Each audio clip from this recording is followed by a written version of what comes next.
Episode 3 past and present. ఈ ఎపిసోడ్లో మనకు పూర్తిగా 1986 ఇయర్ని చూపిస్తారు. సాంగ్స్, కాస్ట్యూమ్స్, ఇంకా మనల్ని కంప్లీట్గా ఆ వరల్డ్లోకి తీసుకెళ్ళిపోతారు. మికెల్ ఇంటి బయట నిలబడి తలుపు లోపలికి చూసేసరికి టీవీ రన్నింగ్లో ఉంటుంది. టెన్షన్గా ఇంట్లోకి అడుగు పెట్టగానే ప్రతి వస్తువు మారిపోయి ఉంటుంది. తన ఇంటిలా కాకుండా ఇది చాలా డిఫరెంట్గా ఉంటుంది. ఎందుకంటే అతనికి తెలిసిన 2019 ఇంటిలా అస్సలు ఉండదు. అప్పుడే అతను యానా నీల్సన్ని చూస్తాడు. ఉల్రిక్ తల్లి.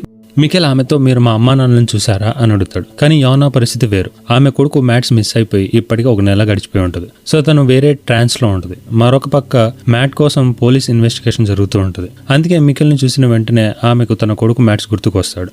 అదే ఆలోచనతో ఇది నా కొడుకే కావచ్చు అని పిచ్చిదానిలో ప్రవర్తిస్తూ ఉంటుంది. మికెల్ భయపడి అక్కడి నుంచి పారిపోతాడు. తర్వాత సీన్ హాస్పిటల్కి మారుతుంది. అక్కడ మనకు ఈనెస్ ఖాన్వాల్డ్ కనిపిస్తుంది. తను మికెల్ తల్లి అండ్ జోనస్ నానమ్మ. తను హాస్పిటల్లో చాలా కూల్ పర్సన్లా ఉంటుంది. అప్పుడే ఒక అమ్మాయి రోడ్డు మీద సైకిల్ తొక్కుకుంటూ వెళ్తూ ఉంటుంది. చచ్చిపడి ఉన్న పక్షిని చూసి సైకిల్ ఆపి ఆ పక్షిని తీసుకుంటుంది. తను ఇంకెవరో కాదు, పోలీస్ ఆఫీసర్ షార్లెట్ డాప్లర్. తను ఆ పక్షిని బ్యాగ్ లో పెట్టుకుని అక్కడి నుంచి వెళ్ళిపోతుంది. ఇందువల్లే లాస్ట్ ఎపిసోడ్ లో షార్లెట్ పక్షిని చూడగానే డిఫరెంట్ గా ఫీల్ అయింది. Next second scene police station కి షిఫ్ట్ అవుతుంది. ఇక్కడ మనకు పోలీస్ స్టేషన్ లో ఈగన్ టైడ్మెన్ కనిపిస్తాడు. తను చేసిన కొన్ని తప్పుల వల్ల గిల్ట్ తో ఫీల్ అవుతూ మత్తుకు అలవాటు పడిపోయి ఉంటాడు. ఆ తప్పులేంటి అన్నది ఫ్లోలో చెప్తా. అప్పుడే తనకి మింద కాల్స్ వస్తూ ఉంటాయి మ్యాడ్ మిస్సింగ్ ఇన్వెస్టిగేషన్ గురించి. దానికి తోడు పైనుంచి ప్రెషర్ రోజుకు పెరిగిపోతూ ఉంటుంది. అప్పుడే తనకు ఒక కాల్ వస్తుంది. తర్వాత సీన్ క్లాడియా టైడ్మెన్ దగ్గరికి షిఫ్ట్ అవుతుంది. ఆమె ఈగన్ కుమార్తె అండ్ ఈగన్ కూతురు రెజీనా, అదే ఆ hotel manager cum owner. Claudia రెజీనాను కార్లో కూర్చోబెట్టి స్కూల్ కి తీసుకెళ్తూ ఉంటుంది. దారిలో క్లాడియా రెజీనాతో ఇలా అల్లరి చేస్తూ తిరగకు, కాస్త సరిగ్గా ఉండడం నేర్చుకో, ఇకపోతే ఈ నగరంలోనే నేను ఇప్పుడు అత్యున్నత స్థాయి మహిళా అధికారిగా మారబోతున్నాను. సో బెటర్ కొంచెం డ్రెస్సింగ్ అండ్ మోస్ట్లీ ఆ హెయిర్ స్టైల్ మీద ఫోకస్ పెట్టు అని చెప్తుంది. క్లాడియా త్వరలోనే న్యూక్లియర్ పవర్ ప్లాంట్ సీఈఓగా నియమించబడుతోంది. అంటే ఆమెకు చాలా పెద్దవి రాబోతుంది అని. ఈ కారణంగా ఆమె ఒకవైపు ఆనందంగా ఉన్నా మరోవైపు తన కుమార్తె రెజీనా ప్రవర్తన వల్ల కొంచెం టెన్షన్లో కూడా ఉంటుంది. తర్వాత సీన్ స్కూల్లోకి షిఫ్ట్ అవుతుంది. ఇక్కడ మికెల్ ప్రతి చోట తన అమ్మా నాన్నల కోసం వెతుకుతుంటాడు. లాస్ట్ ఎపిసోడ్ లో మనం స్కూల్ ప్రిన్సిపల్ క్యాథరిన్ నీల్సన్ గా చూసాం. సో అదే ఆలోచనతో స్కూల్లోకి వెళ్లి స్కూల్ ప్రిన్సిపల్ మా అమ్మ అని అంటాడు. కానీ మికెల్ కి తెలియని విషయం ఏంటంటే తను 33 ఇయర్స్ పాస్ట్ లో ఉన్నాడు అని. కాబట్టి తనకు తెలిసిన అమ్మా నాన్నలు అక్కడ ఉండరు. ఇక్కడే మికెల్ కి హానా కూడా ఎదురవుతుంది, జోనస్ వాళ్ళ అమ్మ. కానీ ఆ అబ్బాయిని చూశాక వారంతా ఏమనుకుంటున్నారంటే ఈ పిల్లోడు ఇల్లు వదిలేసి వచ్చినట్టున్నాడు, చూస్తూ ఉంటే కొంచెం పిచ్చివాళ్ళ ఉన్నాడు అని తన మాటలేవి పట్టించుకోకుండా అక్కడ నుంచి వెళ్ళిపోతారు. అక్కడ నుంచి సీన్ మళ్ళీ క్లాడియా వైపుకు షిఫ్ట్ అవుతుంది. ఆమె కారును పార్క్ చేసి నేరుగా పవర్ ప్లాంట్ లోకి వెళ్ళబోతుంటే అక్కడ మనకు హెల్గే డాప్లర్ పరిచయం అవుతాడు. అదే ఓల్డ్ ఏజ్ హోమ్ లో చూసాం కదా, అదే వ్యక్తి. అతను అదే పవర్ ప్లాంట్ లో ఒక సాధారణ వర్కర్ గా పనిచేస్తుంటాడు. ఇది కొంచెం వింతగా అనిపించవచ్చు, ఎందుకంటే ఈ పవర్ ప్లాంట్ ఓనర్ హెల్గే ఫాదర్. కానీ హెల్గే తండ్రికి తన కొడుకు మీద నమ్మకం ఉండదు. అందుకే అతనికి కేవలం ఒక క్లీనర్ జాబ్ ని ఇచ్చుంటాడు. ఇక్కడ హెల్గే తన చిన్ననాటి స్నేహితురాలు క్లాడియాకి ఒక గిఫ్ట్ ని ప్రజెంట్ చేస్తాడు. ఈ గిఫ్ట్ చాలా ముఖ్యమైనది. కథలో తర్వాత ఇది ఒక పెద్ద పాత్రను పోషిస్తుంది. అది ఏమిటో ఫ్లోలో చెప్పుకుందాం. అలా ఆ గిఫ్ట్ తీసుకుని వెళ్ళిపోగానే హెల్గే నేల మీద పిల్లలు రాసిన ఒక వాక్యాన్ని తుడుస్తూ ఉంటాడు. ఆ వాక్యం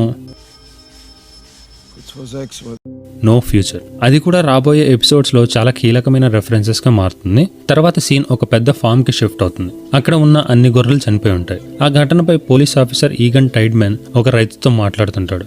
అప్పుడు రైతు ఆ ఆఫీసర్తో ఇది చూస్తూ ఉంటే అన్ని గొర్రెలకు ఒకేసారి హార్ట్ అటాక్ వచ్చినట్టుంది, కానీ ఒకేసారి ఇన్ని 100 గొర్రెలకు హార్ట్ అటాక్ రావడం అసాధ్యం అని చెప్తాడు. దీని తర్వాత ఒక షాకింగ్ విషయం తెలుస్తుంది. నిజానికి ఆ గొర్రెలన్నిటి చెవులు పగిలిపోయాయి. ఈ ఇన్సిడెంట్ చూస్తూ ఉంటే ఎవరో ఏదో భయంకరమైన శబ్దాన్ని ఒక్కసారిగా వదిలినట్టుగా ఉంది. అదే సమయంలో క్లాడియా పవర్ ప్లాంట్ లోకి ఎంటర్ అవుతుంది. అక్కడ ఆమె అసిస్టెంట్ కొన్ని డేటా ఫైల్స్ ని తీసుకొచ్చి తనకిస్తుంది. కానీ ఆ డేటా సాధారణంగా ఉండే డేటా లాగా ఉండదు. ఆ స్టాటిస్టిక్స్ కొంచెం వింతగా ఇంకా అసాధారణంగా కనిపిస్తుంటాయి. దాన్ని చూసిన క్లాడియా అంటుంది, ఇది నార్మల్ గా లేవు, నాకు అనిపిస్తుంది దీన్ని మళ్ళీ ఒకసారి రీచెక్ చేయాలి అని. అదే సమయంలో సీన్ పోలీస్ స్టేషన్ కి షిఫ్ట్ అవుతుంది.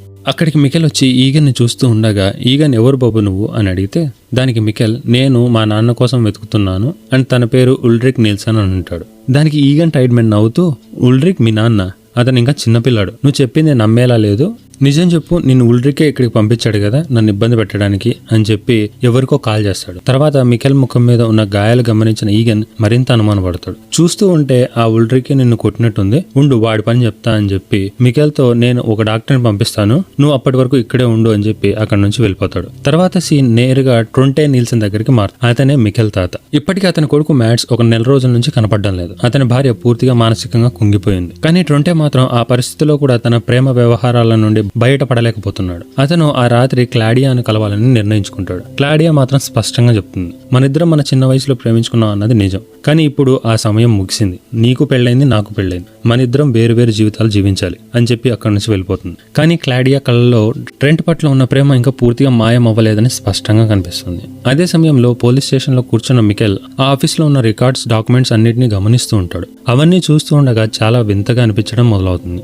అతని ముందున్న ఫైల్లో ఇలా రాసి ఉంటుంది, మ్యాడ్ నీల్సన్ 1 నెల క్రితం కనిపించకుండా పోయాడు అని. అప్పుడే మికెల్కి గుర్తుకొస్తుంది తన తండ్రి ఉల్రిక్ చిన్నప్పుడు చెప్పిన మాటలు. మా అన్న మ్యాట్స్ 33 సంవత్సరాల క్రితం మిస్ అయ్యాడు అని. ఇప్పుడు మికెల్ ఉన్న టైం కూడా అచ్చంగా అదే కాలం. అంతేకాదు అక్కడ ఒక చిన్ననాటి ఫోటో కూడా కనిపిస్తుంది, అది మ్యాట్స్ ఫోటో. అప్పుడే మికెల్కి పూర్తిగా అర్థమవుతుంది, ఇది నా టైం లైన్ కాదు, ఇంకా నేను 1986లో చిక్కుకున్నాను అని. తర్వాత ఒక నిర్ణయానికి వస్తాడు, ఇక్కడ నుంచి తప్పించుకొని తన నిజమైన టైం లైన్ 2019 చేరుకోవాలి అని. అదే ఆలోచనతో అక్కడే ఉన్న ఒక లైటర్ తీసి పాకెట్లో పెట్టుకోగానే అంతలో ఆ రూమ్ డోర్ ఓపెన్ అవుతుంది. అండ్ అక్కడ హాస్పిటల్లో నర్స్ గా పనిచేస్తున్న ఇయాన్ ఖాన్వాల్ట్ మికెల్ కి సహాయం చేయడానికి వస్తుంది. మికెల్ భయంతో ఒక్క మాట కూడా మాట్లాడు, మౌనంగా ఉండిపోతాడు. అదే సమయంలో ఈగన్ టైడ్మెన్ నేరుగా ఉల్రిక్ ఇంటికి చేరుకుంటాడు. అప్పుడే ఉల్రిక్ గదిలో గట్టిగా ఒక మెటల్ సాంగ్ వింటూ ఉంటాడు.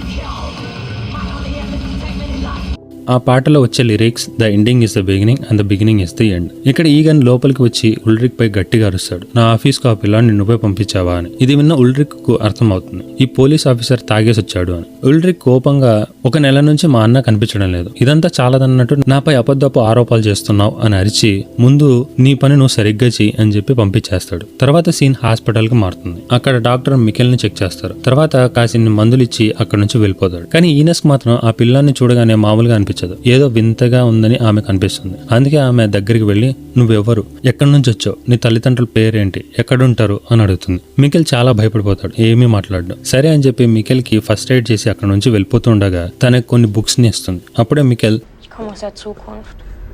నేను భవిష్యత్తు నుంచి వచ్చాను అని అంటాడు. మొదట్లో ఈయన షాక్ అయిపోతుంది. తర్వాత తను ఇచ్చిన బుక్స్ ని చూసి సైలెంట్ అయిపోతుంది. ఎందుకంటే ఆ బుక్స్ మీద పెద్ద పెద్ద అక్షరాలతో కెప్టెన్ ఫ్యూచర్ అని రాసి ఉంటుంది. ఈ పిల్లాడు ఊహాలోకంలో బతుకుతున్నాడు, ఇంకా అబద్ధాలు చెప్తున్నాడు అని. తర్వాత సీన్ పవర్ ప్లాంట్ కి మారుతుంది. అక్కడ మనకు బెరెండ్ డాప్లర్ కనిపిస్తాడు. అతని కాల్ 2 పని చేయకపోవడంతో వీల్ చైర్ లో ఉంటాడు. అతని దగ్గరకు క్లాడియా వచ్చి, మీరు ఈ ప్లాంట్ కి సీఈఓ, ఆ బాధ్యతను ఇప్పుడు నాకు అప్పగించారు, కానీ మీరు ఇచ్చిన డేటాలో నాకు కొన్ని విషయాలు అర్థం కావడం లేదు. ఈ ప్లాంట్ లో జరుగుతున్న ప్రొడక్షన్ ని చూస్తే డేటా చాలా తక్కువగా ఉంది, దాంతోపాటు ఖర్చులు కూడా తక్కువగా ఉండాలి, కానీ కంపెనీ ఖర్చులు మాత్రం రోజు రోజుకి పెరుగుతున్నాయి. మీరు నా దగ్గర ఏదైనా దాచుతున్నారా అని అనగానే సీన్ కట్ అయిపోతుంది.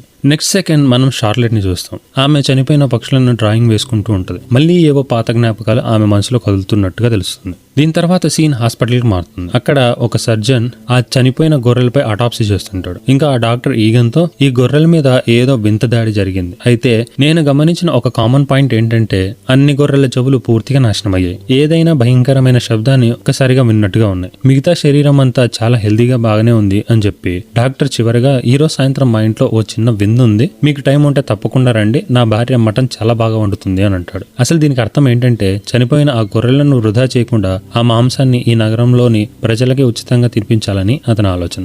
అదే సమయంలో బెరెండ్ డాప్లర్ క్లాడియాని ఆ పవర్ ప్లాంట్ లోని అత్యంత రహస్యమైన భాగానికి తీసుకెళ్తాడు. అక్కడ ఆమెకు ఒక తాళం చెవినిచ్చి, ఈ రహస్యం ఇప్పటివరకు నాకు మాత్రమే తెలుసు, ఇకపై నువ్వు తెలుసుకోబోతున్నావు. అదే సమయంలో ఈ సిరీస్ లో అత్యంత కీలకమైన డైలాగ్ ని చెప్తాడు, the thing you know is only a drop, the things you don't know it's an ocean.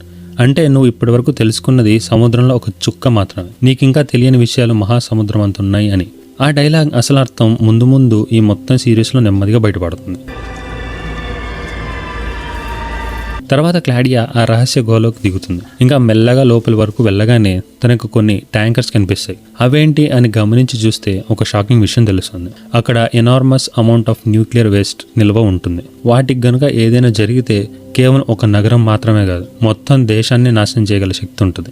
అక్కడితో స్క్రీన్ బ్లాంక్ అయిపోతుంది. తర్వాత రాత్రి అవుతుంది. అలాగే టైడ్మెన్ తన ఇంటికి వెళ్తూ ఉండగా దారి మధ్యలో ఏదో అనుమానం వచ్చి ఒక చోట ఆగి చూస్తే ఒక పక్షి టక్కున తన మీద పడుతుంది. ఆ పక్షిని చూస్తూ ఉండగా సడన్ గా మళ్ళీ ఫ్లికరింగ్స్ స్టార్ట్ అయ్యాయి. సడన్ గా ఆకాశం నుంచి చనిపోయిన పక్షులు వర్షంలో కురవడం మొదలవుతుంది. అది చూసిన ఈగన్ భయపడిపోయి వచ్చి కారులో కూర్చుంటాడు. మొదట గొర్రెలు, ఇప్పుడు పక్షులు. ఇవన్నీ ఎలా జరుగుతున్నాయో అతనికి అర్థం కావడం లేదు. ఆ పజిల్ని అతను పరిష్కరించలేకపోతున్నాడు. మరొక పక్క మొత్తం సిటీ అంతా ఫ్లిక్కరింగ్స్ వస్తుంది. ఏం జరుగుతుందో తెలియక హాస్పిటల్ మొత్తం గందరగోళంలో ఉంటుంది. ఇదే సమయంలో మికెల్ హాస్పిటల్ నుంచి తప్పించుకొని పారిపోతాడు. ఎందుకంటే అతను మళ్ళీ తన అసలు టైం లైన్ అంటే 2019 కి చేరుకోవాలని అనుకుంటూ ఉంటాడు. ఇదే సమయంలో బస్ స్టాండ్ దగ్గర మనకు ఉల్రిక్ కూర్చొని ఉంటాడు. అప్పుడే హానా అక్కడికి వస్తుంది. ఇంకా అపోకాలిప్స్ గురించి మాట్లాడుకుంటూ ఉంటారు. అప్పుడే మికెల్ ఆ గుహ దగ్గరికి చేరుకుంటాడు. ఇంకా ఆ పోలీస్ స్టేషన్ లో కొట్టేసిన లైటర్ సహాయంతో లోపలికి వెళ్లాలని నిర్ణయించుకుంటాడు. అదే సమయంలో ఉల్రిక్ నిల్సన్ కూడా తన కొడుకును వెతుక్కుంటూ గుహలోకి ప్రవేశిస్తాడు. ఇప్పుడు ఇద్దరు గుహ యొక్క 2 చివరల నుంచి ఒకరినొకరు చేరుకోవడానికి ముందుకు వస్తారు. అప్పుడే మికెల్ ఆ గుహలో కాలు జారి పడిపోతాడు. ఇంకా దెబ్బ తగలగానే హెల్ప్ కోసమని అరవడం స్టార్ట్ చేస్తాడు. ఉల్రిక్ కి ఎవరో అరుస్తున్నట్టుగా వినిపిస్తుంది. విచిత్రం ఏమంటే ఇద్దరు దగ్గరగానే ఉంటారు, కానీ 33 సంవత్సరాల కాలం వాళ్ళ మధ్య అడ్డుగా నిలుస్తుంది. ఇద్దరు తమ తమ టైం లైన్స్ లో కూర్చొని ఏడుస్తూ ఉంటారు. అప్పుడే క్లాడియా హెల్గే డాప్లర్ ఇచ్చిన గిఫ్ట్ ని తెరుస్తుంది. అందులో ఆమెకు ఒక పుస్తకం దొరుకుతుంది. ఇదే బుక్ మనం ఆ సూట్ కేస్ పర్సన్ దగ్గర కూడా చూసాం, ఆ జర్నీ త్రూ టైం. ఇదే పుస్తకం ముందు ముందు ఈ మొత్తం కథకు ఆధారంగా మారబోతుంది. అండ్ ఈ ఎపిసోడ్ లాస్ట్ సీన్ లో ఒక సైంటిస్ట్ ని చూస్తాం. తను తన ల్యాబ్ లో ఏదో పరికరం మీద పని చేస్తూ ఉంటాడు. అది ఇంకెవరో కాదు, ఆ బుక్ మీద ఉన్న ఆథర్ హెచ్జి టాన్హౌస్. ఇంకా అతను ఒక మెషిన్ కూడా డెవలప్ చేసి ఉంటాడు. అది మనం ఆ సూట్ కేస్ పర్సన్ దగ్గర చూసాం కదా, గోడ గడియారం లాంటిది. నిజానికి ఇది ఒక టైం మెషిన్. ఇక్కడతో 3rd ఎపిసోడ్ ఎండ్ అవుతుంది మావా. అండ్ అలానే మన ఎక్స్ప్లెనేషన్ లో ఫస్ట్ పార్ట్ ఇక్కడతో ముగుస్తుంది. సో నెక్స్ట్ పార్ట్ వచ్చే వారం సేమ్ టైంలో పోస్ట్ చేస్తా. Till then take care. Signing off yours JP.